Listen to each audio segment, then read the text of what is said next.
Hello ಗೆಳೆಯರೆ, ಲಾ excellence IAS ಪ್ರಸ್ತುತಪಡಿಸುತ್ತಿರುವ May 4 ಮತ್ತು 5 ಕನ್ನಡದಲ್ಲಿ ದಿ ಹಿಂದೂ ಸುದ್ದಿ ವಿಶ್ಲೇಷಣೆಗೆ ತಮಗೆಲ್ಲರಿಗೂ ಸ್ವಾಗತ.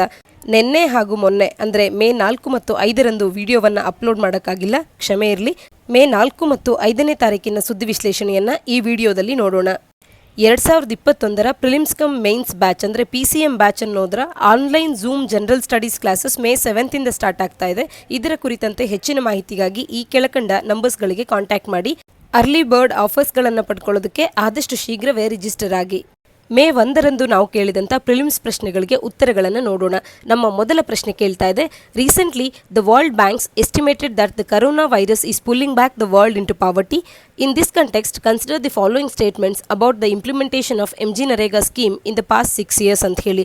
ಇತ್ತೀಚೆಗೆ ವರ್ಲ್ಡ್ ಬ್ಯಾಂಕ್ ಎಸ್ಟಿಮೇಟ್ ಮಾಡಿರೋದ್ರ ಪ್ರಕಾರ ಕರೋನಾ ವೈರಸ್ನಿಂದಾಗಿ ಜಗತ್ತು ಇಂದು ಬಡತನದತ್ತ ಮುಖ ಮಾಡ್ತಾ ಇದೆ ಅಂತ ಹೇಳ್ತಾ ಇದ್ದಾರೆ. ಈ ಕಂಟೆಕ್ಸ್ನಲ್ಲಿ MG ನರೇಗಾದ ಸ್ಕೀಮನ್ನು ಇಂಪ್ಲಿಮೆಂಟೇಷನ್ ಮಾಡೋದ್ರ ಕುರಿತಾಗಿ ಈ ಕೆಳಗಿನ ಯಾವ ಹೇಳಿಕೆ ಸರಿಯಾಗಿದೆ ಅನ್ನೋದನ್ನ ಗುರುತಿಸಬೇಕಾಗುತ್ತೆ. ಮೊದಲ ಹೇಳಿಕೆ ಹೇಳ್ತಾ ಇದೆ, the total expenditure on the MG NREGA scheme has gradually decreased over the above said period ಅಂತೇಳಿ. ಅಂದರೆ ಕಳೆದ 6 ವರ್ಷಗಳಲ್ಲಿ MG ನರೇಗಾ ಸ್ಕೀಮ್ನ ಮೇಲೆ ಮಾಡುವಂಥ ಟೋಟಲ್ ಎಕ್ಸ್ಪೆಂಡಿಚರ್ ಅನ್ನುವಂಥದ್ದು ಗ್ರಾಜ್ಯುಯಲ್ ಆಗಿ ಕಡಿಮೆ ಆಗ್ತಾ ಬಂದಿದೆ ಅಂತ ಮೊದಲ ವಾಕ್ಯ ಹೇಳುತ್ತೆ. ಆದರೆ MG ನರೇಗಾದ ಮೇಲೆ ಮಾಡುವಂಥ ವೆಚ್ಚ ಏನಿರುತ್ತೆ ಅದು ಪ್ರತಿ ವರ್ಷವೂ ಕೂಡ ಜಾಸ್ತಿ ಆಗ್ತಾ ಹೋಗುತ್ತೆ ಹೊರತು ಕಡಿಮೆ ಆಗ್ತಾ ಹೋಗೋದಿಲ್ಲ. ಹಾಗಾಗಿ ಟೋಟಲ್ ಎಕ್ಸ್ಪೆಂಡಿಚರ್ ಕಡಿಮೆ ಆಗ್ತಿದೆ ಅನ್ನುವಂಥದ್ದು ತಪ್ಪಾದ ಹೇಳಿಕೆ ಆಗುತ್ತೆ. ಟೋಟಲ್ ಎಕ್ಸ್ಪೆಂಡಿಚರ್ ಹೆಚ್ಚಾಗ್ತಾ ಇದೆ. 2013-14ರಲ್ಲಿ 38,553 ಕೋಟಿ ರೂಪಾಯಿ ವೆಚ್ಚವನ್ನು ಮಾಡಿದರೆ 2017-18ರಲ್ಲಿ 64,280 ಕೋಟಿ ರೂಪಾಯಿಗಳನ್ನು ವೆಚ್ಚ ಮಾಡಿದ್ದಾರೆ. ಹಾಗಾಗಿ ಈ ವಾಕ್ಯ ತಪ್ಪಾಗುತ್ತೆ. ಎರಡನೇ ವಾಕ್ಯದಲ್ಲಿ ಹೇಳ್ತಾ ಇದ್ದಾರೆ, the highest share of expenditure goes in the form of wages to workers ಅಂತ ಹೇಳಿ. ಈ ಯೋಜನೆಯ ಅಡಿಯಲ್ಲಿ ಅನ್ಸ್ಕಿಲ್ಡ್ ಲೇಬರ್ ಏನಿರ್ತಾರೆ ಅವರು ಹೆಚ್ಚಿನದಾಗಿ ಪಾಲ್ಗೊಳ್ತಾರೆ. ಈ ಅನ್ಸ್ಕಿಲ್ಡ್ ಲೇಬರ್ಗೆ ಹೆಚ್ಚಿನ ವೇಜಸ್ಸನ್ನು ಈ ವರ್ಕರ್ಸ್ಗಳಿಗೆ ನೀಡುವಂಥದ್ದು ಮತ್ತು ಅದಕ್ಕೆ ಬೇಕಾಗುವಂಥ ಮೆಟೀರಿಯಲ್ಸ್ಗಳನ್ನು ಕೂಡ ಪ್ರೊಕ್ಯೂರ್ ಮಾಡ್ಕೊಳ್ತಾರೆ. ಸ್ಕಿಲ್ ವೇಜಸ್ಗೆ ಕೂಡ ಒಂದಷ್ಟು ಸಂಬಳವನ್ನು ನೀಡಬೇಕಾಗತ್ತೆ. ಈ ಎಲ್ಲದರಲ್ಲಿ ಹೆಚ್ಚಿನ ಪಾಲು ವರ್ಕರ್ಸ್ಗಳಿಗೆ ನೀಡುವಂಥ ವೇಜಸ್ ಆಗಿರುತ್ತೆ ಅಂತ ಹೇಳ್ತಾ ಇದ್ದಾರೆ. ಇದು ಸರಿಯಾದಂಥ ವಾಕ್ಯ ಆಗುತ್ತೆ. ಯಾಕೆಂದರೆ MG ನರೇಗಾದ ಅಡಿಯಲ್ಲಿ ಇಟ್ಟಿರ್ತಕ್ಕಂಥ ಅಷ್ಟು ಹಣದಲ್ಲಿ 70% ಈ ವೇಜಸ್ಸನ್ನು ವರ್ಕರ್ಸ್ಗಳಿಗೆ ನೀಡೋದಕ್ಕೆ ಅಂತಲೇ ಬಳಸ್ತಾರೆ. ಅದರ ಇನ್ನುಳಿದಂಥ 30% ಮೆಟೀರಿಯಲ್ಸ್ಗಳ ಮೇಲೆ ಒಂದಷ್ಟನ್ನು ಇನ್ವೆಸ್ಟ್ ಮಾಡ್ತಾರೆ. ಇನ್ನು ಸ್ಕಿಲ್ ವೇಜಸ್ ಏನಿರುತ್ತೆ ಅವುಗಳಿಗೆ ಒಂದಷ್ಟನ್ನು ಇನ್ವೆಸ್ಟ್ ಮಾಡ್ತಾರೆ. ಹಾಗಾಗಿ ಎರಡನೇ ಹೇಳಿಕೆ ಸರಿಯಾಗೋದ್ರಿಂದ ಆಪ್ಷನ್ B 2 ಓನ್ಲಿ ಅನ್ನುವಂಥದ್ದು ಸರಿಯಾದ ಉತ್ತರ ಆಗುತ್ತೆ. ಮುಂದಿನ ಪ್ರಶ್ನೆಯಲ್ಲಿ arrange the countries of the world with highest GDP from high to low ಅಂತ ಕೇಳ್ತಾ ಇದ್ದಾರೆ. ಇಲ್ಲಿ ನೀಡಿರ್ತಕ್ಕಂಥ ರಾಷ್ಟ್ರಗಳಲ್ಲಿ ಹೆಚ್ಚಿನ GDPಯನ್ನು ಹೊಂದಿರತಕ್ಕಂಥ ರಾಷ್ಟ್ರಗಳಿಂದ ಪ್ರಾರಂಭಿಸಿ ಕಡಿಮೆ GDPಯನ್ನು ಹೊಂದಿರುವಂಥ ರಾಷ್ಟ್ರಗಳನ್ನು ನಾವು ಗುರುತಿಸಬೇಕಾಗುತ್ತೆ. ಜಗತ್ತಿನ ಪ್ರಮುಖ ಆರ್ಥಿಕತೆಗಳ GDP ಎಷ್ಟಿದೆ ಅನ್ನೋದನ್ನು ನೋಡೋಣ. ಯುನೈಟೆಡ್ ಸ್ಟೇಟ್ಸಿನ GDPಯನ್ನು ನೋಡಿದ್ರೆ ಇದು 21.44 ಟ್ರಿಲಿಯನ್ ಅನ್ನು ಹೊಂದಿರುತ್ತೆ. ಚೀನಾದ GDPಯನ್ನು ನೋಡಿದ್ರೆ ಇದು 14.14 ಟ್ರಿಲಿಯನ್ ಅನ್ನು ಹೊಂದಿದೆ. ಜಪಾನ್ದು 5.15 ಟ್ರಿಲಿಯನ್ ಇದ್ದರೆ ಜರ್ಮನ್ ಇದು 4 ಟ್ರಿಲಿಯನ್ ಇರುತ್ತೆ. ಭಾರತದ GDPಯನ್ನು ನೋಡಿದಾಗ ಇದು 2.94 ಟ್ರಿಲಿಯನ್ ಇರೋದು ನಮಗೆ ಸ್ಪಷ್ಟವಾಗಿ ಗೊತ್ತಿರಲಿ. ಇದನ್ನು ನಾವು ಎಸ್ಸೆ ಬರೆಯುವಾಗ ಅಥವಾ ಯಾವುದೇ GS ಆನ್ಸರನ್ನು ಬರೆಯುವಾಗ ನಮಗೆ ಅವಶ್ಯಕತೆ ಇದ್ದಾಗ ಬಳಸ್ಕೊಳ್ಬೋದಾಗುತ್ತೆ. ಯುನೈಟೆಡ್ ಕಿಂಗ್ಡಮಿನ GDP 2.83 ಟ್ರಿಲಿಯನ್ ಆಗಿದೆ. ಫ್ರಾನ್ಸ್ದು 2.71 ಟ್ರಿಲಿಯನ್ ಆಗಿದೆ. Italy 1.99 trillion, Brazil 1.85 trillion, Canada 1.73 trillion ಆಗಿದೆ. ಇಲ್ಲಿ ನೀಡಿರ್ತಕ್ಕಂಥ ರಾಷ್ಟ್ರಗಳಲ್ಲಿ ಯಾವುದು ಹೆಚ್ಚಿನ GDPಯನ್ನು ಹೊಂದಿದೆ ಅಂತ ನೋಡೋದಾದರೆ Japan, Germany, India, UK, France ಇದು ಸರಿಯಾದ ಆರ್ಡರ್ ಆಗೋದ್ರಿಂದ ಆಪ್ಷನ್ A 23145 ಅನ್ನುವಂಥದ್ದು ಸರಿಯಾದ ಉತ್ತರ ಆಗುತ್ತೆ. ಮುಂದಿನ ಪ್ರಶ್ನೆಯಲ್ಲಿ which among the following statements about the fast moving consumer goods are correct ಅಂತ ಕೇಳ್ತಾ ಇದ್ದಾರೆ. ಫಾಸ್ಟ್ ಮೂವಿಂಗ್ ಕನ್ಸ್ಯೂಮರ್ ಗೂಡ್ಸ್ ಅಂತಂದರೆ ಗ್ರಾಹಕರು ಇದನ್ನು ರ್ಯಾಪಿಡ್ ಆಗಿ ಪರ್ಚೇಸ್ ಮಾಡ್ತಾರೆ ಮತ್ತು ಇದರ ಬೆಲೆ ಕೂಡ ಕಡಿಮೆ ಇರುತ್ತೆ ಮತ್ತು ಇವುಗಳು ಲಾರ್ಜ್ ಕ್ವಾಂಟಿಟೀಸಲ್ಲಿ ಅಂದರೆ ಹೆಚ್ಚಿನದಾಗಿ ಸೇಲ್ ಆಗ್ತಾ ಇರುತ್ತೆ. ಇಂಥವಕ್ಕೆ ಶೆಲ್ಫ್ ಲೈಫ್ ಕೂಡ ಕಡಿಮೆ ಇರುತ್ತೆ. ಯಾಕೆಂದರೆ ಇವು ಯಾವನ್ನ ನಾವು ಫಾಸ್ಟ್ ಮೂವಿಂಗ್ ಕನ್ಸ್ಯೂಮರ್ ಗೂಡ್ಸ್ ಅಂತ ಹೇಳಿ ಸಪ್ರೇಟ್ ಮಾಡ್ತೀವಿ ಅಂತಂದರೆ ಪ್ರೋಸೆಸ್ಡ್ ಫುಡ್ ಆಗಿರ್ಬೋದು, ಬಿವ್ರೇಜಸ್ ಆಗಿರ್ಬೋದು, ಇನ್ಕ್ಲೂಡಿಂಗ್ ಮಿಲ್ಕ್ ಅಥವಾ ಡೈರಿ ಪ್ರಾಡಕ್ಟ್ಸ್ಗಳು, ಕೋಕೋ ಕೋಲಾ ಈ ರೀತಿಯಾದಂಥ ಸಾಫ್ಟ್ ಡ್ರಿಂಕ್ಸ್ಗಳು, ಬೇಕ್ಡ್ ಗೂಡ್ಸ್ ಆಗಿರ್ಬೋದು, ಫ್ರೂಟ್ಸ್ ಮತ್ತು ವೆಜಿಟೇಬಲ್ಸ್ಗಳು, ಓವರ್ ದಿ ಕೌಂಟರ್ ಮೆಡಿಸಿನ್ಸ್ಗಳು ಇವೆಲ್ಲವನ್ನು ಫಾಸ್ಟ್ ಮೂವಿಂಗ್ ಕನ್ಸ್ಯೂಮರ್ ಗೂಡ್ಸ್ ಅಂತ ಹೇಳಿ ಕರೆಯುವಂಥದ್ದು. ಇದರಲ್ಲಿ ಪೆರಿಷಬಲ್ ಐಟಮ್ಸ್ಗಳಾದಂಥ meat, dairy products, baked goods ಈ ರೀತಿಯ ಪ್ರಾಡಕ್ಟ್ಸ್ಗಳು ಕೂಡ ಇರೋದ್ರಿಂದಾಗಿ ಇವುಗಳ ಶೆಲ್ಫ್ ಲೈಫ್ ಕೂಡ ಕಡಿಮೆ ಇರೋದನ್ನು ನಾವು ಗಮನಿಸಬಹುದಾಗುತ್ತೆ. ಇಲ್ಲಿ ನೀಡಿರ್ತಕ್ಕಂಥ ಹೇಳಿಕೆಗಳನ್ನು ನೋಡೋದಾದರೆ they usually are are priced higher when compare to the slow moving goods ಅಂತ ಹೇಳ್ತಾ ಇದ್ದಾರೆ. ಇದು ತಪ್ಪಾದಂಥ ಹೇಳಿಕೆ ಆಗುತ್ತೆ. ಸ್ಲೋ ಮೂವಿಂಗ್ ಗೂಡ್ಸ್ಗಳಿಗೆ ಸಂಬಂಧಿಸಿದಂತೆ ನೋಡಿದಾಗ ಇವುಗಳ ಪ್ರೈಸ್ ಅನ್ನುವಂಥದ್ದು ಕಡಿಮೆಯೇ ಇರುತ್ತೆ. ಎರಡನೇ ವಾಕ್ಯದಲ್ಲಿ these goods usually get sold very fast and has a lesser shelf life ಅಂತ ಇದೆ. ಹೌದು, ಈ ಗೂಡ್ಸ್ಗಳು ಬೇಗವೇ ಅಂದರೆ ವೆರಿ ಫಾಸ್ಟ್ ಆಗಿ ಸೇಲ್ ಆಗುತ್ತೆ ಮತ್ತು ಇದಕ್ಕೆ ಲೆಸರ್ ಶೆಲ್ಫ್ ಲೈಫ್ ಇರೋದ್ರಿಂದ ಇವು ಬೇಗನೆ ಪೆರಿಶ್ ಆಗೋದ್ರಿಂದ ಇದು ಕೂಡ ಸರಿಯಾದಂಥ ವಾಕ್ಯ ಆಗುತ್ತೆ. ಮುಂದಿನ ವಾಕ್ಯದಲ್ಲಿ the paracetamol tablets very often consumed for relief from fever also comes under the FMCGs ಅಂತ ಹೇಳ್ತಾ ಇದ್ದಾರೆ. ಇದು ಕೂಡ ಸರಿಯಾದಂಥ ವಾಕ್ಯ ಆಗುತ್ತೆ. ಯಾಕೆಂದರೆ ನಾವೀಗಾಗಲೇ ಡಿಸ್ಕಸ್ ಮಾಡಿದಂತೆ ಓವರ್ ದಿ ಕೌಂಟರ್ ಮೆಡಿಸಿನ್ಸ್ಗಳನ್ನು ಕೂಡ ನಾವು FMCGs ಅಂತಲೇ ಕರೆಯೋದ್ರಿಂದ ಈ ವಾಕ್ಯ ಕೂಡ ಸರಿಯಾಗೋದ್ರಿಂದ ಇಲ್ಲಿ ಆಪ್ಷನ್ ಸಿ 2 and 3 ಅನ್ನುವಂಥದ್ದು ಸರಿಯಾದ ಉತ್ತರ ಆಗುತ್ತೆ. ಕಡೆಯ ಪ್ರಶ್ನೆಯಲ್ಲಿ Chakhao is a term recently seen in news, it refers to which of the following ಅಂತ ಕೇಳ್ತಾ ಇದ್ದಾರೆ. ಚಕಾವ್ ಅನ್ನುವಂಥ ಒಂದು ಟರ್ಮನ್ನು ನಾವು ಇತ್ತೀಚೆಗೆ ಸುದ್ದಿಯಲ್ಲಿ ಕಂಡ್ವಿ. ಇದು ಯಾವುದಕ್ಕೆ ಸಂಬಂಧಪಟ್ಟಿದ್ದು ಅನ್ನೋದನ್ನ ಗುರುತಿಸಬೇಕಾಗುತ್ತೆ. ಚಕಾವ್ ಮಣಿಪುರದ ಟ್ರೆಡಿಷನಲ್ ಬ್ಲ್ಯಾಕ್ ರೈಸ್ ಆಗಿದ್ದು ಇದಕ್ಕೆ ಇತ್ತೀಚೆಗಷ್ಟೇ GI ಟ್ಯಾಗ್ ದೊರೆತಿರೋದ್ರಿಂದ ಇದರ ಬಗ್ಗೆ ನಾವು ಡಿಸ್ಕಸ್ ಮಾಡಿದ್ವಿ. ಹಾಗಾಗಿ ಇಲ್ಲಿ ಇದನ್ನ ಪ್ರಶ್ನೆಯನ್ನು ಕೇಳಿರುವಂಥದ್ದು. ಚಕಾವ್ ಈ ಬಾರಿ ಪ್ರಿಲಿಮ್ಸ್ ದೃಷ್ಟಿಯಿಂದ ಇಂಪಾರ್ಟೆಂಟ್ ಆಗುವಂಥ ಒಂದು GI ಟ್ಯಾಗ್ ಅನ್ನು ಹೊಂದಿರತಕ್ಕಂಥ ಅಂಶ ಆಗುತ್ತೆ. ಹಾಗಾಗಿ ಇದ್ರ ಬಗ್ಗೆ ನಿಮಗೆ ಸ್ಪಷ್ಟತೆ ಇರಲಿ, ಇದ್ರ ಬಗ್ಗೆ ಡೀಟೇಲ್ ಆಗಿ ವಿಷಯ ಕೂಡ ನಿಮಗೆ ತಿಳಿದಿರಲಿ. ಇದರ ಕುರಿತು ಹೆಚ್ಚಿನ ಮಾಹಿತಿಗಾಗಿ ನೀವು 1ನೇ ತಾರೀಕಿನ ಸುದ್ದಿ ವಿಶ್ಲೇಷಣೆಯನ್ನು ವೀಕ್ಷಿಸಬಹುದಾಗುತ್ತೆ. Option B the traditional black rice of Manipur ಅನ್ನುವಂಥದ್ದು ಸರಿಯಾದ ಉತ್ತರ. TNA ಅಡಿಯಲ್ಲಿ India tried to persuade Pak to free Jadhav ಈ ಒಂದು ಆರ್ಟಿಕಲ್ ಅನ್ನ ಕುಲ್ಭೂಷಣ್ ಜಾಧವ್ ಅವರ ಕೇಸ್ಗೆ ಸಂಬಂಧಪಟ್ಟದನ್ನ ನೋಡೋಣ. ಎರಡನೇ ಆರ್ಟಿಕಲ್ನಲ್ಲಿ ತ್ರಿಪುರಾದ ಗುಂಪುಗಳು ಬ್ರೂಸ್ ಟ್ರೈಬಲ್ನ ಸೆಟಲ್ಮೆಂಟ್ ಅನ್ನ ಆಪೋಸ್ ಮಾಡ್ತಾ ಇದ್ದಾರೆ, ಅದನ್ನ ನಾವು ನೋಡೋಣ. ಮುಂದಿನ ಆರ್ಟಿಕಲ್ನಲ್ಲಿ India flays nod for Gilgit Baltistan polls ಅನ್ನೋದನ್ನ, ಗಿಲ್ಗಿಟ್ ಬಲ್ತಿಸ್ತಾನ್ನಲ್ಲಿ ಎಲೆಕ್ಷನ್ ಅನ್ನ ಕಂಡಕ್ಟ್ ಮಾಡಬೇಕು ಅಂತ ಹೇಳಿ ಪಾಕಿಸ್ತಾನದ ಸುಪ್ರೀಂ ಕೋರ್ಟು ಆರ್ಡರ್ ಅನ್ನ ಮಾಡಿದೆ. ಇದರ ವಿರುದ್ಧವಾಗಿ ಇಂಡಿಯಾ ಅನ್ನುವಂಥದ್ದು ತನ್ನ ನಿಲುವನ್ನು ಹೊಂದಿದೆ. ಇದನ್ನ ನಾವಿಲ್ಲಿ ನೋಡೋಣ. ಕಡೆಯ TNA ಆರ್ಟಿಕಲ್ನಲ್ಲಿ states with high swine flu rate record most COVID-19 cases. Most COVID cases in states with high H1N1 rates. ಹೆಚ್ಚಿನ ಸ್ವೈನ್ ಫ್ಲೂ ಕೇಸಸ್ಗಳನ್ನು ಹೊಂದಿದ್ದಂಥ ರಾಜ್ಯಗಳಲ್ಲೇ ಈಗ ಹೆಚ್ಚಿನದಾಗಿ COVID-19 ಕೇಸಸ್ಗಳು ಕೂಡ ಪತ್ತೆ ಆಗಿರೋದನ್ನು ನಾವಿಲ್ಲಿ ಗಮನಿಸೋಣ. ಎಡಿಟೋರಿಯಲ್ನ ಅಡಿಯಲ್ಲಿ pandemics without borders South Asia's evolution, ಈ ಎಡಿಟೋರಿಯಲ್ನಲ್ಲಿ COVID-19 ಪ್ಯಾಂಡಮಿಕ್ನಿಂದ ನಾವು ಯಾವ ಆಪರ್ಚುನಿಟಿಯನ್ನು ಹೊಂದಿದ್ದೇವೆ, ಈ ಆಪರ್ಚುನಿಟಿಯನ್ನು ಬಳಕೆ ಮಾಡ್ಕೊಳ್ಳೋದ್ರ ಮುಖಾಂತರವಾಗಿ ಸೌತ್ ಏಷ್ಯಾವನ್ನು ಟ್ರಾನ್ಸ್ಫಾರ್ಮ್ ಮಾಡೋದ್ರ ವಿಚಾರವಾಗಿ ಈ ಎಡಿಟೋರಿಯಲ್ನಲ್ಲಿ ನೋಡೋಣ. ಎರಡನೇ ಎಡಿಟೋರಿಯಲ್ನಲ್ಲಿ ಬ್ರಿಕ್ಸ್ ಅಗೇನ್ಸ್ಟ್ COVID-19, ಇಲ್ಲಿ ಬ್ರಿಕ್ಸ್ ರಾಷ್ಟ್ರಗಳು COVID-19 ಅನ್ನು ಯಾವ ರೀತಿಯಾಗಿ ಫೈಟ್ ಮಾಡ್ತಾ ಇದ್ದಾರೆ ಅನ್ನೋದನ್ನು ಗಮನಿಸೋಣ. ಕಡೆಯ ಎಡಿಟೋರಿಯಲ್ನಲ್ಲಿ MP ಲಾರ್ಡ್ ಸ್ಕೀಮ್ನ ಕುರಿತಂತೆ ಈ ಸ್ಕೀಮ್ ಏನು ಮತ್ತು ಈ ಸ್ಕೀಮ್ನ ಅಡಿಯಲ್ಲಿ ಯಾವ ರೀತಿ ಕೆಲಸಗಳು ನಡೆಯುತ್ತೆ ಮತ್ತು ಈ ಸ್ಕೀಮ್ ಅನ್ನುವಂಥದ್ದು ಇಂದಿಗೆ ಪ್ರಸ್ತುತ ಅಲ್ಲ, ಈ ಸ್ಕೀಮ್ ಅನ್ನು ಅಬಾಲಿಷ್ ಮಾಡಬೇಕು ಅನ್ನೋದನ್ನ ಈ ಎಡಿಟೋರಿಯಲ್ನವರು ಲೇಖಕರು ಹೇಳ್ತಾ ಇದ್ದಾರೆ, ಅದನ್ನ ಇಲ್ಲಿ ಗಮನಿಸೋಣ. ಇಂದಿನ ಮೊದಲ article India tried to persuade Pak to free Jadhav ಅನ್ನೋದಾಗಿದೆ. ಇದನ್ನು ನಾವು GS ಪೇಪರ್ 1 ಅಡಿಯಲ್ಲಿ art and culture and Indian society ಅನ್ನುವಂಥ ಸಿಲೆಬಸ್ನ ಅಡಿಯಲ್ಲಿ ಓದ್ಕೋಬಹುದು. ಇದು ಕುಲ್ಭೂಷಣ್ ಜಾಧವ್ ಕೇಸ್ಗೆ ಸಂಬಂಧಪಟ್ಟಂತ ಇಶ್ಯೂ ಆಗಿರುತ್ತೆ. ಮಾರ್ಚ್ 2016ರಲ್ಲಿ ಪಾಕಿಸ್ತಾನ ಸರ್ಕಾರವು ಕುಲ್ಭೂಷಣ್ ಜಾಧವ್ ಅವರನ್ನು ಇರಾನಿನಿಂದ ಇವರು ಎಂಟರ್ ಆಗಿದ್ದಾರೆ ಬಲೂಚಿಸ್ತಾನ್ ಪ್ರಾವಿನ್ಸಿಗೆ, ಅಂದರೆ ಪಾಕಿಸ್ತಾನಕ್ಕೆ ಸಂಬಂಧಪಟ್ಟಂಥ ಬಲೂಚಿಸ್ತಾನ್ ಪ್ರಾವಿನ್ಸಿಗೆ ಇರಾನಿನಿಂದ ಇವರು ಬಂದಿದ್ದಾರೆ. ಲೀಗಲ್ ವ್ಯಾಲಿಡ್ ಡಾಕ್ಯುಮೆಂಟ್ಸ್ ಕೂಡ ಇಲ್ಲ ಇವರ ಬಳಿ. ಇವರು ಎಸ್ಪಿನೇಜ್ ಅಥವಾ ಸ್ಪೈ ಆಗಿ, ಭಾರತದ ಸ್ಪೈ ಆಗಿ ಪಾಕಿಸ್ತಾನಕ್ಕೆ ಎಂಟ್ರಿ ಆಗಿದ್ದಾರೆ ಅನ್ನುವಂಥ ಕಾರಣದಿಂದ ಇವರನ್ನು ಮಾರ್ಚ್ 2016ರಲ್ಲಿ ಅರೆಸ್ಟ್ ಮಾಡ್ತಾರೆ.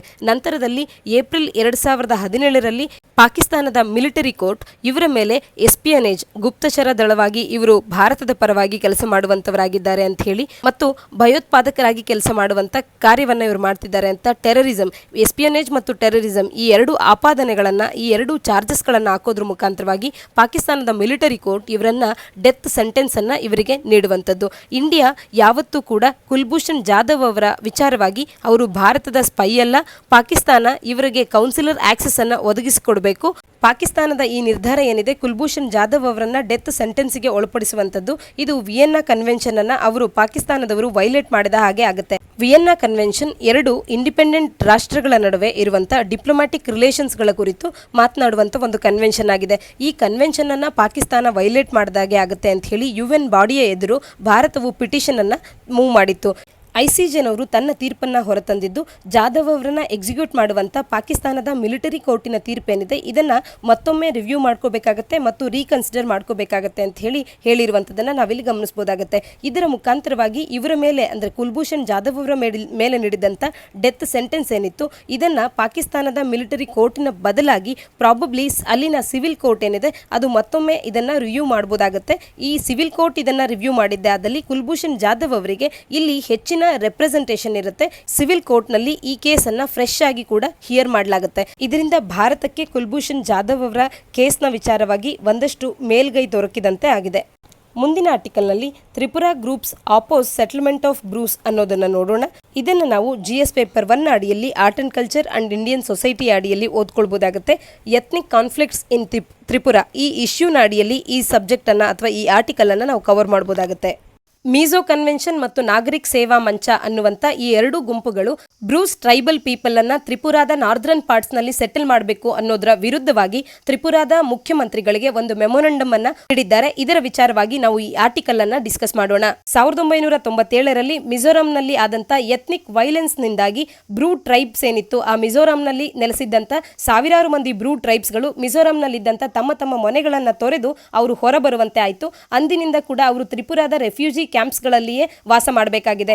ಆದರೆ ಈಗ ಸರ್ಕಾರ, ಕೇಂದ್ರ ಸರ್ಕಾರ ಮತ್ತು ತ್ರಿಪುರಾ ಮತ್ತು ಮಿಜೋರಾಂ ರಾಜ್ಯಗಳ ರಾಜ್ಯ ಸರ್ಕಾರವು ಸೇರಿಕೊಂಡಂತೆ ಮಿಜೋರಾಂ ಬ್ರೂ ಡಿಸ್ಪ್ಲೇಸ್ಡ್ ಪೀಪಲ್ಸ್ ಫೋರಂ ಈ ನಾಲ್ವರೊಂದಿಗೆ ಜುಲೈ 2018ರಲ್ಲಿ ಒಂದು ಅಗ್ರಿಮೆಂಟ್ ಅನ್ನ ಸೈನ್ ಮಾಡಲಾಗಿದೆ. ಈ ಅಗ್ರಿಮೆಂಟ್ ನ ಮುಖಾಂತರವಾಗಿ ಏನು ಡಿಸಿಷನ್ ಅನ್ನ ತಗೊಂಡಿದ್ದಾರೆ ಅಂತ ಅಂದ್ರೆ, ಮಿಜೋರಾಂ ಸರ್ಕಾರ ಅನ್ನುವಂಥದ್ದು ಈ ರೀಪ್ಯಾಟ್ರಿಯೇಟೆಡ್ ರೆಫ್ಯೂಜಿಸ್ ಗಳೇನಿದ್ದಾರೆ ಇವರೆಲ್ಲರೂ ಕೂಡ 1997 ಎಲೆಕ್ಟೋರಲ್ ರೋಲ್ಸ್ ಗಳಲ್ಲಿ ಇವರು ಐಡೆಂಟಿಫೈ ಆಗಿ ವೆರಿಫೈ ಆಗಿದ್ರೆ ಅಂತವರುಗಳಿಗೆ ಸರಿಯಾದ ಜಾಗದಲ್ಲಿ ಇವ್ರಿಗೊಂದು ಸೆಕ್ಯೂರಿಟಿಯನ್ನ ಒದಗಿಸಿಕೊಡ್ಲಾಗುತ್ತೆ, ಇವರಿಗೆ ಸರಿಯಾದ ಒಂದು ಸ್ಥಳವನ್ನ ಕೂಡ ನೀಡಿ ಇವರನ್ನ ಸೆಟಲ್ ಮಾಡಲಾಗುತ್ತೆ ಅಂತ ಹೇಳಿ ಈ ಅಗ್ರಿಮೆಂಟ್ ನಲ್ಲಿ ಒಪ್ಪಿಕೊಂಡಿರುವಂತದ್ದು. ಆ ಹಿನ್ನೆಲೆಯಲ್ಲಿ ಈಗ ತ್ರಿಪುರಾದ ನಾರ್ಥರ್ನ್ ಪಾರ್ಟ್ಸ್ ನಲ್ಲಿ ಈ ಬ್ರೂ ಟ್ರೈಬಲ್ ಪೀಪಲ್ಗೆ ಸೆಟಲ್ಮೆಂಟ್ ಅನ್ನ ಮಾಡೋದಕ್ಕೆ ಒಂದು ಪ್ರಾವಿಷನ್ ಅನ್ನ ತರಲಾಗಿದೆ. ಆದ್ರೆ ಈ ಪ್ರಾವಿಷನ್ ನ ವಿರುದ್ಧವಾಗಿ ತ್ರಿಪುರಾದ ಗ್ರೂಪ್ಸ್ ಗಳು ಆಪೋಸ್ ಮಾಡ್ತಿರೋದನ್ನ ನಾವಿಲ್ಲಿ ಕಾಣಬಹುದಾಗುತ್ತೆ. ಬ್ರೂ ಟ್ರೈಬಲ್ ಪೀಪಲ್ ನಮಗೆ ಪ್ರಿಲಿಮ್ಸ್ ಪರ್ಸ್ಪೆಕ್ಟಿವ್ ಅಲ್ಲಿ ಇಂಪಾರ್ಟೆಂಟ್ ಆಗುತ್ತೆ. ಈಗ ಬ್ರೂ ಟ್ರೈಬ್ ನ ಕುರಿತಂತೆ ಈ ಇಶ್ಯೂ ಬಂದಿರುವಂತ ಹಿನ್ನೆಲೆಯಲ್ಲಿ ಈ ಬ್ರೂ ಟ್ರೈಬ್ಸ್ ಅನ್ನ ರಿಯಾಂಗ್ಸ್ ಅಂತ ಕೂಡ ಕರೆಯುವಂತದನ್ನ ನಾವು ಗಮನಿಸಬಹುದಾಗುತ್ತೆ. ಯಾಕೆಂದ್ರೆ ರಿಯಾಂಗ್ ಅನ್ನುವಂತ ಒಂದು ಭಾಷೆಯನ್ನ ಇವರು ಆಡ್ತಾರೆ. ಹಾಗಾಗಿ ಈ ಬ್ರೂ ಟ್ರೈಬಲ್ ಪೀಪಲ್ ಅನ್ನ ನಾವು ಈಶಾನ್ಯ ರಾಜ್ಯಗಳಾದಂತ ತ್ರಿಪುರಾ, ಅಸ್ಸಾಂ, ಮಣಿಪುರ್, ಮಿಜೋರಾಂ ನಲ್ಲಿ ಕಾಣಬಹುದಾಗುತ್ತೆ. ಕೋಕ್ಬರೋಕ್ ಭಾಷೆಯ ರಿಯಾಂಗ್ ಅನ್ನುವಂತ ಒಂದು ಡೈಲೆಕ್ಟ್ ಅನ್ನ ಇವರು ಆಡುವಂತದ್ದು. ಈ 4 ರಾಜ್ಯಗಳಲ್ಲಿ ಇವರನ್ನ ಕಂಡ್ರೂ ಕೂಡ ಹೆಚ್ಚಿನದಾಗಿ ತ್ರಿಪುರಾದಲ್ಲಿ ಇವರ ಸಂಖ್ಯೆಯನ್ನ ನಾವು ಗಣನೀಯವಾಗಿ ಗುರುತಿಸಬಹುದಾಗುತ್ತೆ. ಅದನ್ನ ಹೊರತುಪಡಿಸಿದ್ರೆ ಮಿಜೋರಾಂನಲ್ಲಿ ಇವರ ಸಂಖ್ಯೆ ಹೆಚ್ಚಾಗಿರೋದನ್ನ ಕಾಣಬಹುದಾಗುತ್ತೆ.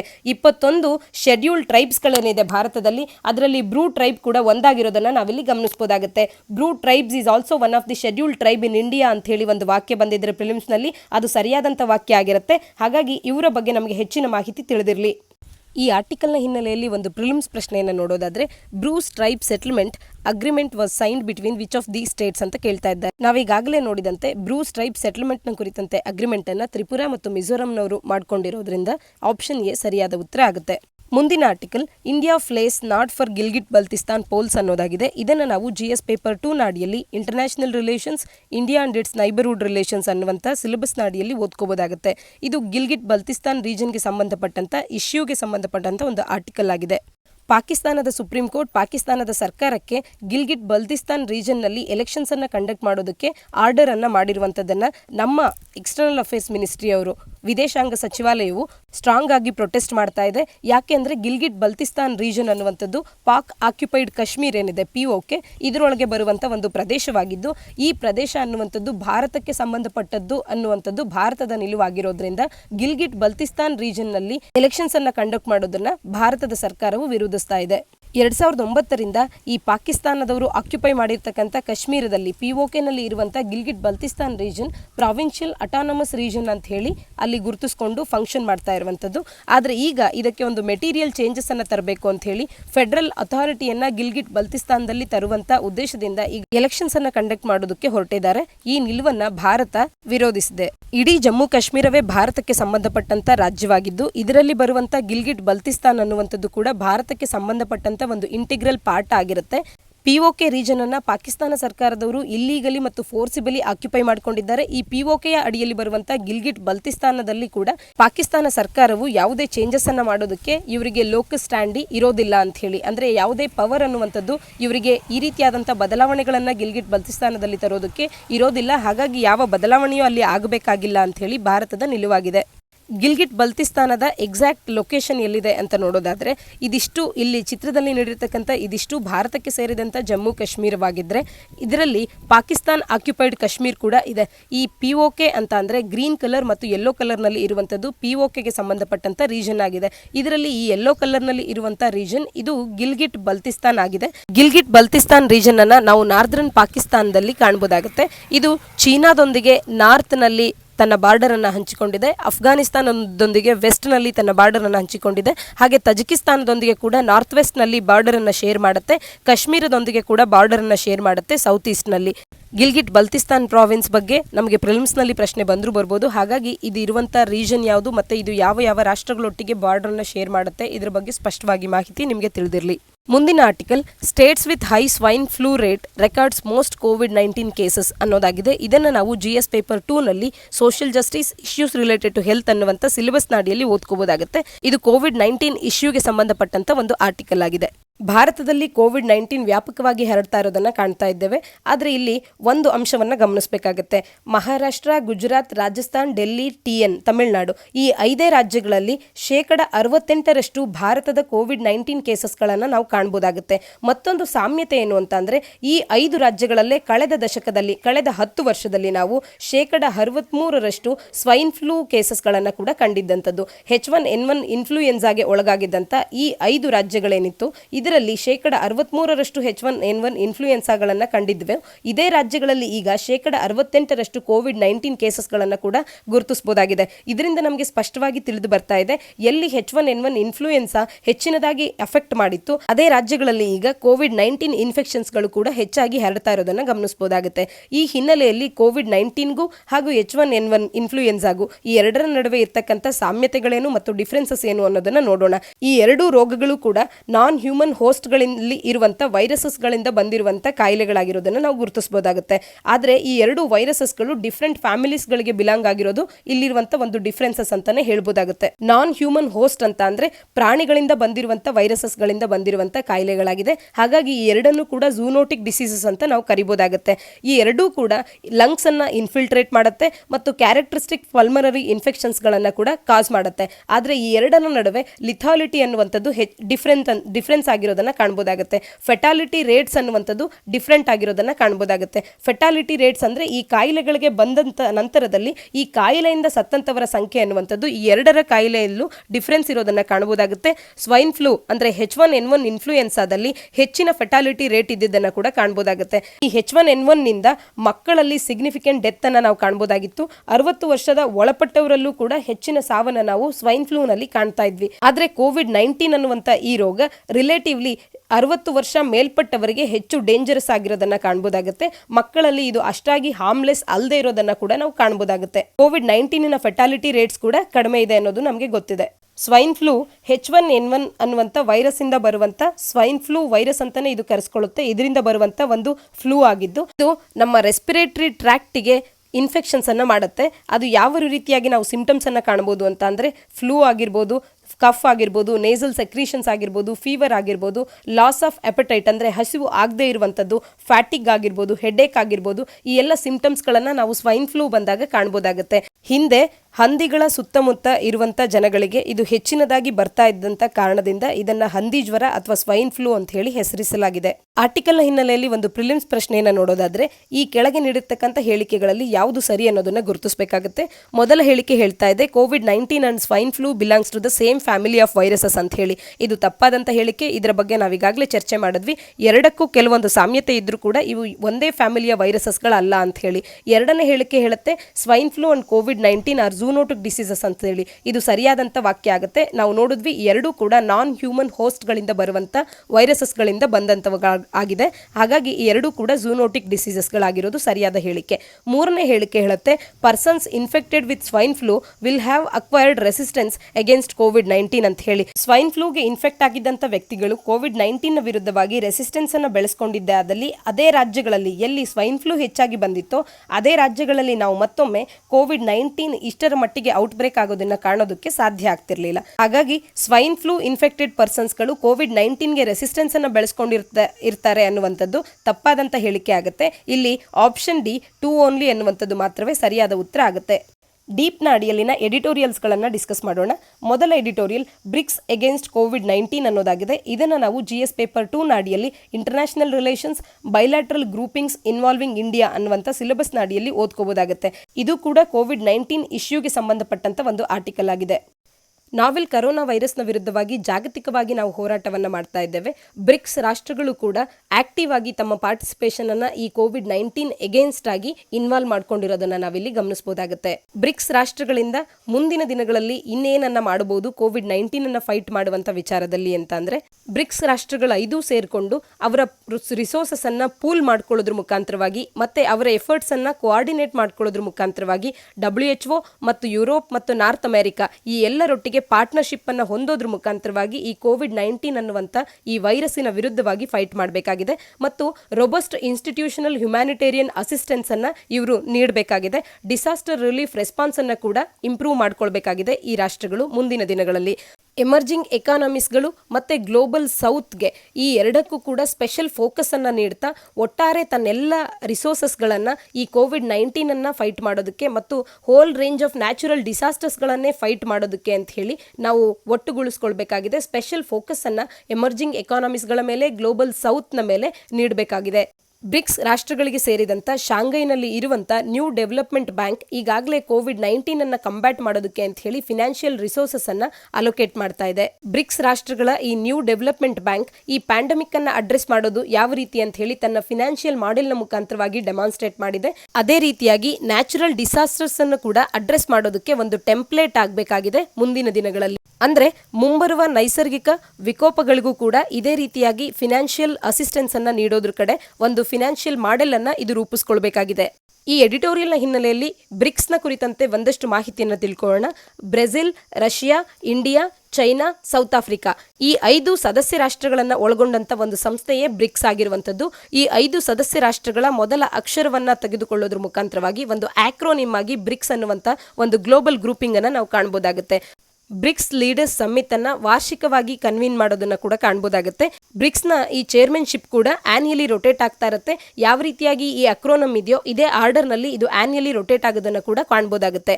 ಈ ಸಂಸ್ಥೆ ಪ್ರಾರಂಭವಾದಾಗ ಕೇವಲ 4 ರಾಷ್ಟ್ರಗಳಿದ್ವು: ಬ್ರೆಜಿಲ್, ರಷ್ಯಾ, ಇಂಡಿಯಾ ಮತ್ತು ಚೈನಾ. ಸೌತ್ ಆಫ್ರಿಕಾ ನಂತರದಲ್ಲಿ 2010ರಲ್ಲಿ ಸೌತ್ ಆಫ್ರಿಕಾವನ್ನ ಈ ಒಂದು ಬ್ರಿಕ್ಗೆ ಜಾಯಿನ್ ಆಗುವಂತೆ ಇನ್ವೈಟ್ ಮಾಡಲಾಯಿತು. ಸೌತ್ ಆಫ್ರಿಕಾ ಇದಕ್ಕೆ ಸೇರಿಕೊಂಡ ನಂತರದಲ್ಲಿ ಬ್ರಿಕ್ ಅನ್ನುವಂಥದ್ದು ಬ್ರಿಕ್ಸ್ ಆಗಿ ಬದಲಾಗಿದ್ದನ್ನ ಕಾಣಬಹುದಾಗುತ್ತೆ. 2009ರಲ್ಲಿ ಮೊದಲ ಬ್ರಿಕ್ ಸಮ್ಮಿಟ್ ಅನ್ನುವಂಥದ್ದು ರಷ್ಯನ್ ಫೆಡರೇಷನ್ ನಲ್ಲಿ ನಡೆಯುತ್ತೆ. ಗ್ಲೋಬಲ್ ಫಿನಾನ್ಷಿಯಲ್ ಆರ್ಕಿಟೆಕ್ಚರ್ನ ರಿಫಾರ್ಮ್ಸ್ಗಳ ಕುರಿತು ಇಲ್ಲಿ ಚರ್ಚೆ ಮಾಡಲಾಗುತ್ತೆ. ಬ್ರಿಕ್ಸ್ ರಾಷ್ಟ್ರಗಳಿಗೆ ಸಂಬಂಧಪಟ್ಟಂತ ನ್ಯೂ ಡೆವಲಪ್ಮೆಂಟ್ ಬ್ಯಾಂಕ್ನ ಬಗ್ಗೆ ಒಂದಷ್ಟು ಮಾಹಿತಿಯನ್ನು ತಿಳ್ಕೊಳ್ಳೋದಾದ್ರೆ, ಇದರ ಕೇಂದ್ರ ಕಚೇರಿ ಚೀನಾದ ಶಾಂಘೈನಲ್ಲಿ ಇರೋದನ್ನ ಗುರುತಿಸಬಹುದಾಗುತ್ತೆ.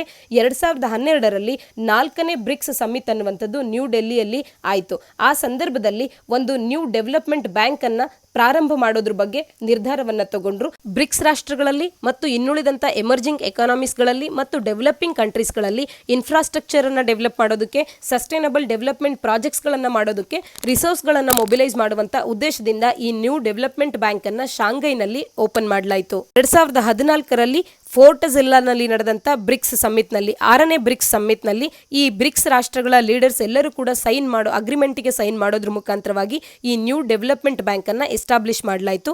ಫೋರ್ಟಜೆಲ್ಲಾ ಡಿಕ್ಲರೇಷನ್ ಏನತ್ರ ಬಗ್ಗೆ ಹೇಳುತ್ತೆ ಅಂತ ಹೇಳಿ ನಾವು ಪ್ರಿಲಿಮ್ಸ್ ನಲ್ಲಿ ನೇರವಾಗಿ ಪ್ರಶ್ನೆಯನ್ನ ಎಕ್ಸ್ಪೆಕ್ಟ್ ಮಾಡಬಹುದು.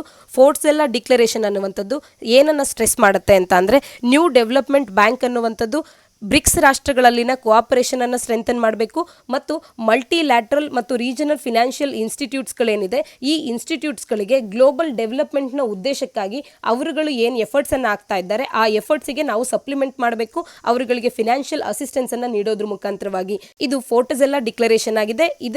ಇದು ಯಾವುದಕ್ಕೆ ಸಂಬಂಧಪಟ್ಟಂತದ್ದು, ಫೋರ್ಟಜೆಲ್ಲಾ ಡಿಕ್ಲರೇಷನ್ ಈಸ್ ರಿಲೇಟೆಡ್ ಟು ಅನ್ನುವಂಥ ಪ್ರಿಲಿಮ್ಸ್ ಪ್ರಶ್ನೆಯನ್ನ ನೇರವಾಗಿ ನಾವು ನೋಡಬಹುದಾಗುತ್ತೆ. ನ್ಯೂ ಡೆವಲಪ್ಮೆಂಟ್ ಬ್ಯಾಂಕಿಗೆ ಸಂಬಂಧಪಟ್ಟಂತ ಡಿಕ್ಲರೇಷನ್ ಆಗಿದೆ. ಬ್ರಿಕ್ಸ್ ರಾಷ್ಟ್ರಗಳು ಮಾಡಿಕೊಂಡಂತ ಡಿಕ್ಲರೇಷನ್ ಆಗಿದೆ 6ನೇ ಬ್ರಿಕ್ಸ್ ಸಮ್ಮಿಟ್ ನಲ್ಲಿ ಅನ್ನುವಂಥದ್ದು ನಮಗೆ ಗೊತ್ತಿರಲಿ. ಮುಂದಿನ editorial pandemics without borders South Asia's evolution ಅನ್ನೋದಾಗಿದೆ. ಇದನ್ನು ನಾವು GS ಪೇಪರ್ 2ನ ಅಡಿಯಲ್ಲಿ international relations India and its neighbourhood ಅನ್ನುವಂಥ ಸಿಲೆಬಸ್ನ ಅಡಿಯಲ್ಲಿ ಓದ್ಕೋಬಹುದಾಗುತ್ತೆ. ಈ ಎಡಿಟೋರಿಯಲ್ ಸೌತ್ ಏಷ್ಯನ್ ರೀಜನಲಿಸಂ ಇಶ್ಯೂವನ್ನ ಕವರ್ ಮಾಡುತ್ತೆ. ವ್ಯಾಪಕವಾಗಿ ಹರಡಿದಂಥ ಕೋವಿಡ್-19 ಪ್ಯಾಂಡಮಿಕ್ ಅನ್ನ ಒಂದು ಆಪರ್ಚುನಿಟಿಯಾಗಿ ತಗೊಂಡು ಸೌತ್ ಏಷ್ಯನ್ ರಾಷ್ಟ್ರಗಳ ಸರ್ಕಾರಗಳು ಸೌತ್ ಏಷ್ಯಾ ರೀಜನ್ ಅನ್ನ ಮತ್ತು ಈ ರೀಜನ್ ಅಲ್ಲಿರ್ತಕ್ಕಂಥ ರೀಜನಲ್ ಪಾಲಿಟಿಯನ್ನ ಇಂಪ್ರೂವ್ ಮಾಡಬೇಕು ಅಥವಾ ಟ್ರಾನ್ಸ್ಫರ್ ಮಾಡಬೇಕು ಅನ್ನುವಂಥದ್ದು ಈ ಎಡಿಟೋರಿಯಲ್ನ ಲೇಖಕರ ಆಶಯ ಆಗಿರುವಂಥದ್ದು. ಇದರ ಹಿನ್ನೆಲೆಯಲ್ಲಿ ನಮ್ಮ ಸೌತ್ ಏಷ್ಯನ್ ಗವರ್ಮೆಂಟ್ಸ್ಗಳು ಈ ರೀಜನ್ಸ್ ಪಾಲಿಟಿಯನ್ನ ಟ್ರಾನ್ಸ್ಫಾರ್ಮ್ ಮಾಡೋದಕ್ಕೆ ಏನೆಲ್ಲ ಮಾಡಬೇಕು ಅನ್ನೋದನ್ನ ನೋಡೋಣ. ಸೌತ್ ಏಷ್ಯಾ ರಾಷ್ಟ್ರಗಳ ಸರ್ಕಾರಗಳು ಈ ಪ್ಯಾಂಡಮಿಕ್ ನಿಂದ ಒಂದು ವೇಕಪ್ ಕಾಲ್ ಏನ್ ಬಂದಿದೆ, ಈ ವೇಕಪ್ ಕಾಲ್ ಅನ್ನ ಪಬ್ಲಿಕ್ ಹೆಲ್ತ್ಗೆ ಸೀಮಿತಗೊಳಿಸದೆ ಪಬ್ಲಿಕ್ ಹೆಲ್ತಿನಿಂದನೂ ಕೂಡ ಬಿಯಾಂಡ್ ಆಗಿ ನಾವು ಯೋಚನೆ ಮಾಡಬೇಕಾಗಿದೆ. ಪ್ಲಾಸ್ಟಿಕ್ ಪೊಲ್ಯೂಷನ್ ನಿಂದ ಹಿಡಿದು ಗ್ಲೋಬಲ್ ವಾರ್ಮಿಂಗ್ ವರೆಗೂ ಇದರಿಂದ ಬರುವಂತ ಎಲ್ಲ ಇಲ್ಸ್ಗಳ ಬಗ್ಗೆ ಅಥವಾ ಕಾಯಿಲೆಗಳ ಬಗ್ಗೆ ಕೂಡ ನಾವು ಯೋಚನೆ ಮಾಡಿಕೊಂಡು ಇದನ್ನ ಒಂದು ವೇಕಪ್ ಕಾಲ್ ಅನ್ನಾಗಿ ತಗೊಂಡು ಈ ಪ್ಯಾಂಡಮಿಕ್ ಒಂದಕ್ಕಷ್ಟೇ ಸೀಮಿತವಾಗಿರದೆ ಈ ಎಲ್ಲ ಕಾಯಿಲೆಗಳಿಗೂ ಕೂಡ ಅಥವಾ ಮುಂಬರುವಂತ ಈ ಎಲ್ಲ ತೊಂದರೆಗಳಿಗೂ ಕೂಡ ನಾವು ಪ್ರಿಪೇರ್ ಆಗಬೇಕಾಗುತ್ತೆ ಅಥವಾ ಇವುಗಳಿಂದ ಯಾವ ರೀತಿ ನಾವು ದೂರ ಇರೋದು ಅನ್ನೋದ್ರ ಬಗ್ಗೆ ನಾವು ಎಚ್ಚರ ವಹಿಸಬೇಕಾಗುತ್ತೆ. ಈ ಪ್ಯಾಂಡಮಿಕ್ ನಮ್ಮಲ್ಲಿ ಉಂಟು ಮಾಡಿರ್ತಕ್ಕಂಥ ಪ್ಯಾನಿಕ್ ಆಗಿರ್ಬೋದು ಅಥವಾ ಫಿಯರ್ ಆಗಿರ್ಬೋದು, ಇದು ಟಾಪ್ ಲೀಡರ್ ಏನಿದೆ ಆ ಟಾಪ್ ಡೌನ್ ರೂಲ್ ಅನ್ನ ಅವರು ಅಪ್ರೋಚ್ ಮಾಡುವಂತೆ ಮಾಡಿದ್ರೂ ಕೂಡ ಈ ಲಾಕ್ ಡೌನ್ ನ ಸಂದರ್ಭವನ್ನ ಸರಿಯಾಗಿ ಬಳಸ್ಕೊಳ್ಳೋದ್ರ ಮುಖಾಂತರವಾಗಿ ಒಂದು ಮೊಮೆಂಟಮ್ ಅನ್ನ ಜನರೇಟ್ ಮಾಡಬೇಕಾಗುತ್ತೆ. ಫೆಡರಲ್ ಡೆವಲ್ಯೂಷನ್ಗೆ ಇದು ಸರಿಯಾದ ಸಮಯ ಆಗಿದೆ. ಗಾಂಧೀಜಿಯ ಕನಸಾದಂತ ಗ್ರಾಮ ಸ್ವರಾಜ್ಯವನ್ನ ನಾವು ಈ ಲಾಕ್ ಡೌನ್ ನ ಸಂದರ್ಭದಲ್ಲಿ ಇಂಬೈಬ್ ಮಾಡಬೇಕಾಗಿದೆ.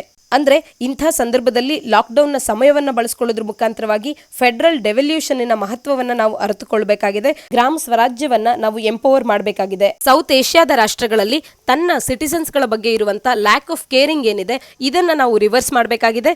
ನೇಷನ್ ಸ್ಟೇಟ್ ಫಾರ್ಮುಲಾಗೆ ಇಂಟರ್ನಲ್ ಮತ್ತು ಎಕ್ಸ್ಟರ್ನಲ್ ಇವೆರಡನ್ನು ಕೂಡ ಇನ್ಕಾರ್ಪೊರೇಟ್ ಮಾಡ್ಕೊಳ್ಳೋದ್ರ ಮುಖಾಂತರವಾಗಿ ತನ್ನ ಸಿಟಿಸನ್ಸ್ಗಳ ಬಗ್ಗೆ ಇರುವಂತಹ ಲ್ಯಾಕ್ ಆಫ್ ಕೇರಿಂಗ್ ಏನಿದೆ ಸೌತ್ ಏಷ್ಯಾದ ರಾಷ್ಟ್ರಗಳಲ್ಲಿ ಇದನ್ನ ನಾವು ರಿವರ್ಸ್ ಮಾಡಬೇಕಾಗಿದೆ. ಇಂಟರ್ನಲ್ಲಿ ಯಾವ ರೀತಿ ಅಂದ್ರೆ ಸೌತ್ ಏಷ್ಯನ್ ರಾಷ್ಟ್ರಗಳಲ್ಲಿ ಸೆಂಟರ್ನ ಬಳಿ ಅಥವಾ ಕ್ಯಾಪಿಟಲ್ನ ಬಳಿ ಹೆಚ್ಚಿನ ಪವರ್ಸ್ ಅನ್ನ ಹೊಂದಿರೋದನ್ನ ಕಾಣಬಹುದಾಗುತ್ತೆ. ಈ ಪವರ್ ಅನ್ನ ಡೆವಲ್ಯೂಷನ್ ಮಾಡಬೇಕಾಗುತ್ತೆ. ಈ ಪವರ್ ಅನ್ನ ಡೆವಾಲ್ವ್ ಮಾಡೋದ್ರ ಮುಖಾಂತರವಾಗಿ ಪ್ರಾವಿನ್ಷಿಯಲ್ ಯೂನಿಟ್ಸ್ ಗಳಿಗೆ ಪವರ್ ಅನ್ನ ಶೇರ್ ಮಾಡಬೇಕಾಗುತ್ತೆ. ಇದರಿಂದಾಗಿ ಅಲ್ಲಿನ ಸ್ಥಳೀಯ ಸರ್ಕಾರಗಳೇನಿದೆ ಆ ಲೋಕಲ್ ಗವರ್ಮೆಂಟ್ಸ್ ಗಳನ್ನ ಎಂಪವರ್ ಮಾಡಬೇಕು all over south Asian countries ಗಳಲ್ಲಿ. ಎಕ್ಸ್ಟರ್ನಲಿ ಯಾವ ರೀತಿ ಅಂದ್ರೆ ಸೌತ್ ಏಷ್ಯಾದ ರಾಷ್ಟ್ರಗಳು ನಮ್ಮಲ್ಲಿರುವಂತಹ ಮೈಂಡ್ ಸೆಟ್ ಏನಿದೆ ಹೈಪರ್ ನ್ಯಾಷನಲಿಸ್ಟ್ ಮೈಂಡ್ ಸೆಟ್, ಈ ಮೈಂಡ್ ಅನ್ನ ತೆಗೆದು ಹಾಕಬೇಕಾಗಿದೆ. ನಮ್ಮ ನೆರೆಹೊರೆಯ ರಾಷ್ಟ್ರಗಳಿಗೆ ನಮ್ಮ ಬಾರ್ಡರ್ ಅನ್ನ ಓಪನ್ ಆಗಿ ಮಾಡಬೇಕಾಗಿದೆ, ಓಪನ್ ಇಡಬೇಕಾಗಿದೆ. ನಮ್ಮ ಪೋರಸ್ ಬಾರ್ಡರ್ಸ್ ಗಳನ್ನ ಅಲೋ ಮಾಡೋದ್ರ ಮುಖಾಂತರವಾಗಿ ನಾವು ಅವರೊಂದಿಗೆ ಐತಿಹಾಸಿಕವಾಗಿ ಹೊಂದಿರತಕ್ಕಂತ ಎಕನಾಮಿಕಲ್, ಎಕಲಾಜಿಕಲ್ ಮತ್ತು ಕಲ್ಚರಲ್ ರಿಲೇಷನ್ಸ್ ಏನಿದೆ ಇವುಗಳನ್ನ ರಿವೈವ್ ಮಾಡಬೇಕಾಗಿದೆ. ಈ ಇಂಟರ್ನಲ್ ಮತ್ತು ಎಕ್ಸ್ಟರ್ನಲ್ ಎರಡೂ ಚೇಂಜಸ್ಗಳು ನಮ್ಮಲ್ಲಿ ಅಂದ್ರೆ ಸೌತ್ ಏಷ್ಯನ್ ರಾಷ್ಟ್ರಗಳಲ್ಲಿ ಬೋತ್ ಸೋಷಿಯಲ್ ಜಸ್ಟಿಸ್ ಅನ್ನ ಅಂದ್ರೆ ಸಾಮಾಜಿಕ ನ್ಯಾಯವನ್ನ ಮತ್ತು ಎಕನಾಮಿಕ್ ಗ್ರೋತ್ ಅನ್ನ, ಆರ್ಥಿಕ ಬೆಳವಣಿಗೆಯನ್ನ, ಈ ಎರಡಕ್ಕೂ ಕೂಡ ಎಸೆನ್ಷಿಯಲ್ ಆಗಿರುವಂತಹ ಅಂಶಗಳಾಗಿದೆ. ಸೌತ್ ಏಷ್ಯನ್ ನೇಷನ್ಗಳ ಮಿಲಿಟರಿ ಎಕ್ಸ್ಪೆನ್ಸಸ್ ಅನ್ನ ಕಡಿಮೆ ಮಾಡದ ಹೊರತು ಸಾಮಾಜಿಕ ನ್ಯಾಯವನ್ನೇ ಆಗಲಿ ಅಥವಾ ಆರ್ಥಿಕ ಪ್ರಗತಿಯನ್ನೇ ಆಗಲಿ ಸಾಧಿಸೋದಕ್ಕೆ ಕಷ್ಟವಾಗುತ್ತೆ ಅನ್ನುವಂಥದ್ದು ಈ ಲೇಖಕರ ಅಭಿಪ್ರಾಯ ಆಗಿದೆ. 1947ರ ಭಾರತದ ವಿಭಜನೆಯ ನಂತರದಲ್ಲಿ ಸಬ್ ಕಾಂಟಿನೆಂಟಲ್ ಪೊಲಿಟಿ ಅನ್ನುವಂಥದ್ದು ಟರ್ಮಿನೇಟ್ ಆಗಿದೆ. ಈಗ ಈ ಟರ್ಮಿನೇಟ್ ಆಗಿರುವಂತಹ ಸಬ್ ಕಾಂಟಿನೆಂಟಲ್ ಪೊಲಿಟಿಯನ್ನ ಮತ್ತೊಮ್ಮೆ ರೆಸ್ಯೂಮ್ ಮಾಡೋದ್ರ ಮುಖಾಂತರವಾಗಿ ಸೌತ್ ಏಷ್ಯನ್ ರೀಜನಲಿಸಮ್ ಅನ್ನ ನಾವು ಬೆಳೆಸಬೇಕಾಗಿದೆ. ಯಾಕೆ ಈ ಪ್ರಾದೇಶಿಕತೆಯನ್ನು ನಾವು ಬೆಳೆಸಬೇಕಾಗುತ್ತೆ, ಸೌತ್ ಏಷ್ಯನ್ ರೀಜನಲಿಸಮ್ನ ಬಗ್ಗೆ ಯಾಕೆ ಈ ಎಡಿಟರ್ ಮಾತನಾಡ್ತಾ ಇದ್ದಾರೆ ಅಂತಂದ್ರೆ, ಈ ರೀಜನಲಿಸಮ್ ನಿಂದಾಗಿ ನಾವು ಒಂದು ಕೊಲ್ಯಾಬರೇಟಿವ್ ಬ್ಯಾಟಲ್ಸ್ ಗಳನ್ನ ಮಾಡ್ತೇವೆ. ಯಾವುದೇ ರೀತಿಯಾದಂತಹ ಪ್ಯಾಂಡಮಿಕ್ಸ್ ಗಳ ವಿರುದ್ಧ ಆಗಿರ್ಬೋದು, ಇನ್ಯಾವುದೇ ಸಂಕಷ್ಟಗಳಾಗಿರ್ಬೋದು, ಪ್ರಕೃತಿ ವಿಕೋಪಗಳಾಗಿರ್ಬೋದು, ಇವುಗಳ ವಿರುದ್ಧವಾಗಿ ನಾವು ಒಂದು ಕೊಲ್ಯಾಬರೇಟಿವ್ ಬ್ಯಾಟಲ್ಸ್ ಗಳನ್ನ ಮಾಡ್ತೇವೆ. ಪ್ರಾದೇಶಿಕತೆ ಹೆಚ್ಚಿದಾಗ ನೆರೆಹೊರೆಯ ರಾಷ್ಟ್ರಗಳೊಂದಿಗೆ ನಾವು ಒಳ್ಳೆಯ ವ್ಯಾಪಾರದ ಸಂಪರ್ಕಗಳನ್ನ ಇಟ್ಕೊಳ್ತೇವೆ. ಇದರ ಮುಖಾಂತರವಾಗಿ ವೆಲ್ತ್ ಕ್ರಿಯೇಷನ್ ಅನ್ನ ಮಾಡಬಹುದು, ಕಂಪ್ಯಾರಿಟಿವ್ ಅಡ್ವಾಂಟೇಜ್ ಅನ್ನ ನಾವು ಗೈನ್ ಮಾಡಬಹುದು. ಇದರಿಂದ ನಮ್ಮ ಆರ್ಥಿಕತೆಯನ್ನು ಕೂಡ ಸುಧಾರಿಸಿಕೊಳ್ಳಬಹುದು. ಈ ರೀತಿ ನಾವು ಸೌತ್ ಏಷ್ಯನ್ ರೀಜನಲಿಸಮ್ ಅನ್ನ ರಿವೈವ್ ಮಾಡಿದ್ದೇ ಆದಲ್ಲಿ ನಮ್ಮಲ್ಲಿನ ರಾಷ್ಟ್ರಗಳ ನಡುವೆ ಸ್ನೇಹ ಬಾಂಧವ್ಯ ಹೆಚ್ಚಿದಾಗ ನಾವು ಮಿಲಿಟರಿ ಎಕ್ಸ್ಪೆಂಡಿಚರ್ ಅನ್ನ ಕೂಡ ಕಡಿಮೆ ಮಾಡಬಹುದಾಗುತ್ತೆ. ನಮ್ಮ ಬಾರ್ಡರ್ಸ್ ಗಳಿಗಾಗಿ ಅಷ್ಟೊಂದು ವ್ಯಯ ಮಾಡುವಂತ ಅವಶ್ಯಕತೆ ಕೂಡ ಇರೋದಿಲ್ಲ. ಈ ರೀಜನಲಿಸಮ್ ಯಾವ ರೀತಿ ಸಹಾಯ ಮಾಡುತ್ತೆ ಅಂತ ಅಂದ್ರೆ, ಪ್ಲಾಸ್ಟಿಕ್ ಪೊಲ್ಯೂಷನ್ ಅನ್ನ ಈಗ ಕೇವಲ ಭಾರತದವರೊಬ್ಬರೇ ಈ ಪ್ಲಾಸ್ಟಿಕ್ ಪೊಲ್ಯೂಷನ್ ಅನ್ನ ಫೈಟ್ ಮಾಡೋದಕ್ಕೆ ಸಾಧ್ಯ ಇಲ್ಲ. ಆದ್ರೆ ನೆರೆಹೊರೆಯ ರಾಷ್ಟ್ರಗಳೆಲ್ಲರೂ ಕೂಡ ಸೇರ್ಕೊಂಡಾಗ ಈ ಪ್ಲಾಸ್ಟಿಕ್ ಪೊಲ್ಯೂಷನ್ ಅನ್ನ ನಮ್ಮ ರಿವರ್ಸ್ ಗಳಲ್ಲಿ ನಾವು ಫೈಟ್ ಮಾಡಬಹುದಾಗುತ್ತೆ. ಮತ್ತೆ ಏರ್ ಪೊಲ್ಯೂಷನ್ ಅನ್ನ ಕೂಡ ಬ್ಯಾಟಲ್ ಮಾಡಬಹುದಾಗುತ್ತೆ. ನಮ್ಮ ರಾಷ್ಟ್ರಗಳಲ್ಲಿ ಹ್ಯೂಮನ್ ಮೇಡ್ ಡಿಸಾಸ್ಟರ್ಸ್ ಗಳಾದಾಗ, ನ್ಯಾಚುರಲ್ ಡಿಸಾಸ್ಟರ್ಸ್ ಗಳಾದಾಗ ನಮ್ಮಲ್ಲಿ ಕೋಆಪರೇಷನ್ ಅನ್ನೋದು ಕೂಡ ಹೆಚ್ಚಾಗುತ್ತೆ. ಪ್ರಾದೇಶಿಕತೆಯ ಮಹತ್ವ ನಮಗೆ ತಿಳಿದಿದ್ದಾಗ ಇದರಿಂದ ನಮ್ಮ ಎಕಾನಮಿಗಳು ಕೂಡ ಬೂಸ್ಟ್ ಆಗುತ್ತೆ. ಒಟ್ಟಾರೆಯಾಗಿ ಈ ಕೋವಿಡ್-19 ಪ್ಯಾಂಡಮಿಕ್ ಅನ್ನ ಒಂದು ಆಪರ್ಚುನಿಟಿಯನ್ನಾಗಿ ತಗೊಳ್ಳೋದ್ರ ಮುಖಾಂತರವಾಗಿ ಸೌತ್ ಏಷ್ಯಾವನ್ನ ರಿವೈವ್ ಮಾಡಬೇಕಾಗುತ್ತೆ. ಸೌತ್ ಏಷ್ಯಾದ ಪೊಲಿಟಿಯನ್ನ ನಾವು ಚೇಂಜ್ ಮಾಡಬೇಕಾಗುತ್ತೆ. ಸೌತ್ ಏಷ್ಯನ್ ಪೊಲಿಟಿನಲ್ಲಿ ಟ್ರಾನ್ಸ್ಫಾರ್ಮೇಶನ್ ಅನ್ನ ತರೋದ್ರ ಮುಖಾಂತರವಾಗಿ ಸೌತ್ ಏಷ್ಯನ್ ರೀಜನ್ ನಲ್ಲಿ ಸ್ನೇಹ ಸೌಹಾರ್ದತೆಯನ್ನ ಹೆಚ್ಚಿಸಿ ಇಲ್ಲಿನ ಎಕನಾಮಿಕ್ ಗ್ರೋತ್ಗೂ ಮತ್ತು ಸೋಷಿಯಲ್ ಜಸ್ಟಿಸ್ ಅನ್ನು ಕೂಡ ಪಡ್ಕೊಳ್ಳೋದಕ್ಕೆ ನೆರವಾಗುವಂತೆ ನಾವು ಈ ಪ್ಯಾಂಡಮಿಕ್ ನಿಂದ ಬಂದಿರುವಂತಹ ಒಂದು ಆಪರ್ಚುನಿಟಿಯನ್ನ ಬಳಸ್ಕೊಳ್ಬೇಕು ಅನ್ನುವಂಥದ್ದು ಈ ಆರ್ಟಿಕಲ್ನ ಲೇಖಕರ ಅಭಿಪ್ರಾಯ ಆಗಿರುವಂಥದ್ದು. ಕಡೆಯ ಎಡಿಟೋರಿಯಲ್ನಲ್ಲಿ MP LADS its suspension and why it must go ಅನ್ನೋದನ್ನು ನೋಡೋಣ. ಇದನ್ನು ನಾವು GS ಪೇಪರ್ 2 ನಾಡಿಯಲ್ಲಿ Indian polity, separation of powers, government policies and interventions and issues arising out of their design and implementation ಅನ್ನುವ ಸಿಲೆಬಸ್ ನಾಡಿಯಲ್ಲಿ ಓದ್ಕೋಬಹುದಾಗುತ್ತೆ. ಏನಿದು MP ಲಾಟ್ ಸ್ಕೀಮ್, ಈ ಸ್ಕೀಮ್ ಹೇಗೆ ಕೆಲಸ ಮಾಡುತ್ತೆ ಮತ್ತು ಈ ಸ್ಕೀಮ್ ಅನ್ನುವಂಥದ್ದು ಈಗ ಯಾಕೆ ಪ್ರಸ್ತುತವಲ್ಲ, ಯಾಕೆ ಈ ಸ್ಕೀಮನ್ನು ತೆಗೆದು ಹಾಕಬೇಕು ಅಂತ ಹೇಳಿ ಈ ಎಡಿಟೋರಿಯಲ್ನ ಲೇಖಕರು ಹೇಳಿರುವುದನ್ನು ನೋಡೋಣ.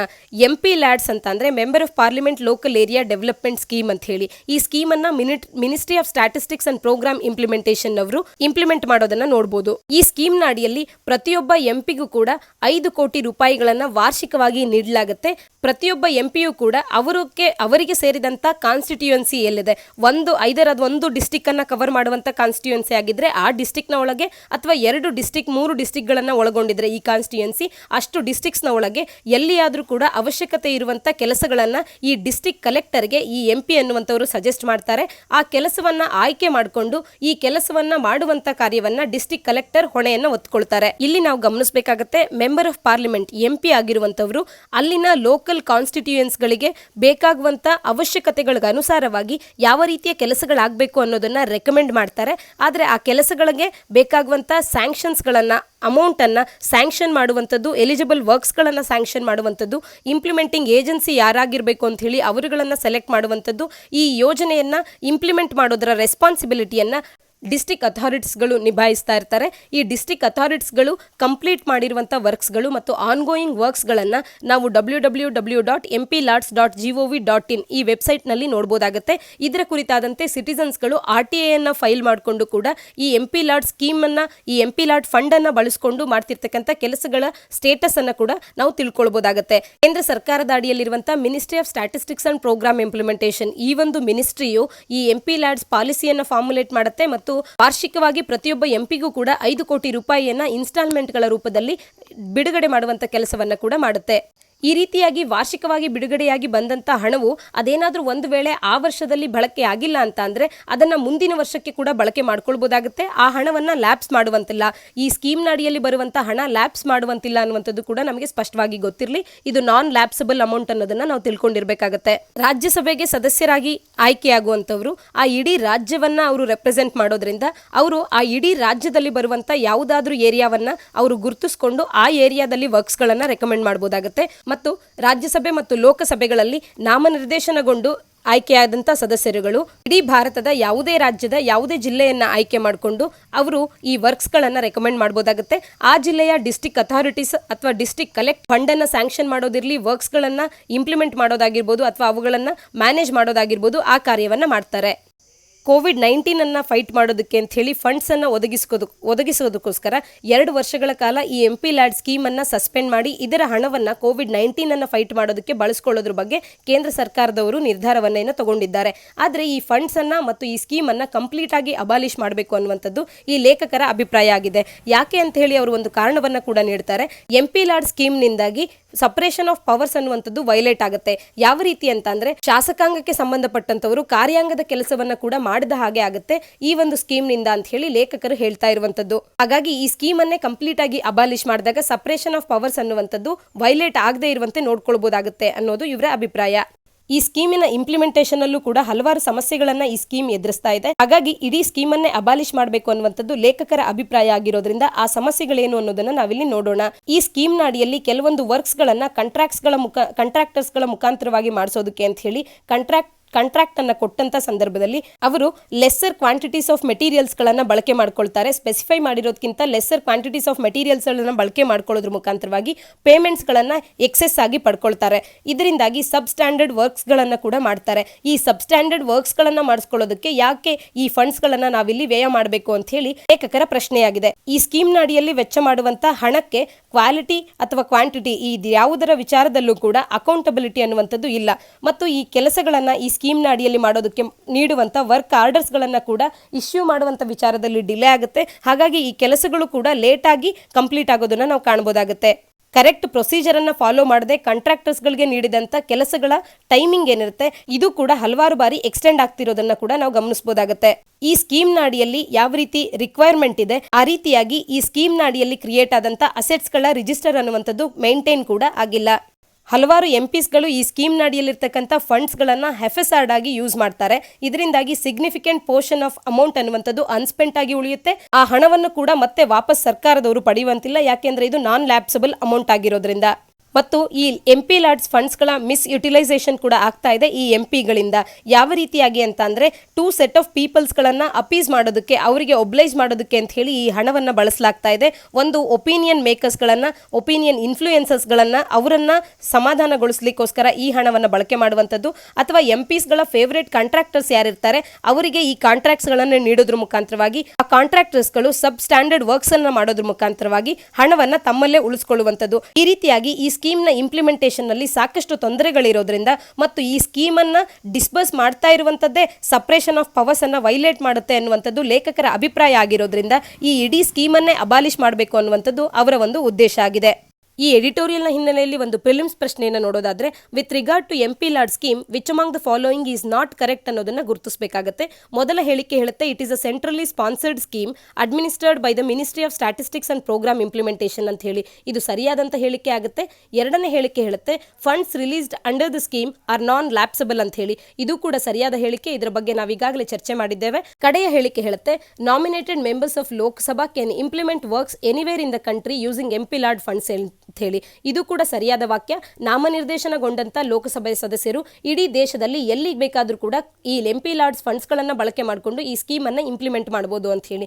ಮತ್ತು ಮೂರನೇ ವಾಕ್ಯ ಹೇಳುತ್ತೆ, Supreme Court in 2010 held that the scheme comprises the constitutional principle of separation of powers ಅಂತ ಹೇಳಿ. ಇದು ತಪ್ಪಾದಂತ ಹೇಳಿಕೆ ಆಗುತ್ತೆ. ಈ ರೀತಿಯ ಯಾವುದೇ ನಿರ್ಧಾರವನ್ನ ಸುಪ್ರೀಂ ಕೋರ್ಟ್ ತಗೊಂಡಿಲ್ಲ. ಹಾಗಾಗಿ ಆಪ್ಷನ್ ಸಿ ಇಲ್ಲಿ ತಪ್ಪಾದಂತ ಹೇಳಿಕೆ ಆಗಿರೋದ್ರಿಂದ ಈ ಪ್ರಶ್ನೆಗೆ ಸರಿಯಾದ ಉತ್ತರ ಆಪ್ಷನ್ ಸಿ ಆಗಿದೆ. ಇದಿಷ್ಟು ಮೇ 4 ಮತ್ತು 5 ಸುದ್ದಿ ವಿಶ್ಲೇಷಣೆಯಾಗಿದೆ. ನಾಳಿನ ಸುದ್ದಿ ವಿಶ್ಲೇಷಣೆಯೊಂದಿಗೆ ಮತ್ತೆ ಸಿಗೋಣ. ಧನ್ಯವಾದ.